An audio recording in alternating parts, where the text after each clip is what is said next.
Good morning, folks. Two noteworthy eruptions took place on our star the last day. We peek in on the cosmos in motion and say goodbye to a legend of this community, one of its founders. We'll begin with what many of you saw in last night's upload, a large plasma filament released, arcing plasma into a gorgeous structure as it left, and then twisting out along a line into space. Now, one of the areas to which the plasma arced was the former sunspot departing towards the western limb. Frustrated at his inability to perform while facing Earth, he threw a quick tantrum of a solar flare that was small, barely touching C-class range, and ejected a small CME out along the plasma entry vector from hours earlier. The CME's heading 90 degrees off from Earth's position as seen here on SOHO. Solar wind here.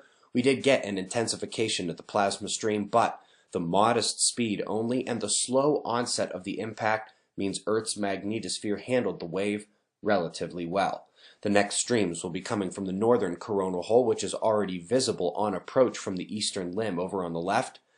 So let's go now to the lithosphere with the coronal hole still days away. We had a nice break from larger rumbles and from nearly all seismicity on the western ring of fire. The clustering in the Americas is not your usual earthquake day, especially not with the three largest over on one side. For the second time in a few days, we're looking at a mystery on Dr. Phillips' site. Their Earth-to-Sky calculus team sent a detector from San Francisco to New Zealand and were puzzled by the dip in radiation even while staying at cruising altitude. Now, their answer about magnetic latitude and inhomogeneity in Earth's magnetic field is dead on the money. Sort of.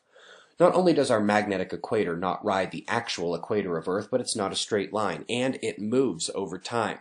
Currently, the strongest fields on Earth are at the South Magnetic Pole, just a bit south of the Aussies and Kiwis.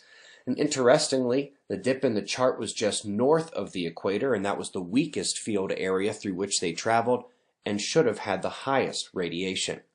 Folks, we've got 10 years of Crab Nebula shots from Detlef Hartmann, an amazing display showing how even over a few years the cosmic jet blasting north and south and the expanding rings of the radiation torus reveal that even after the nova that created this gorgeous display, there is something left remaining at the center. And it's unfathomably powerful. Folks, this is why we focused on the European wind maps in a previous show.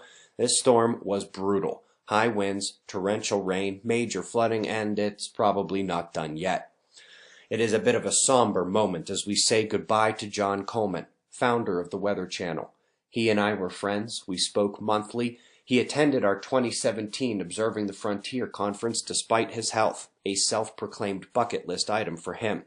He was integral in all of our understandings of weather and climate, and he loved this community of open-minded people. He truly did. We'll miss you, John, and we'll remember you.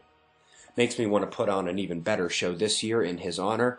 Registration for 2018 shuts down in less than 10 days, folks. It really is your last chance to come to the Observer's event of the year. If you missed it yesterday, our app now allows you to choose whether your earthquakes are notifying at the magnitude 5 or 6 level.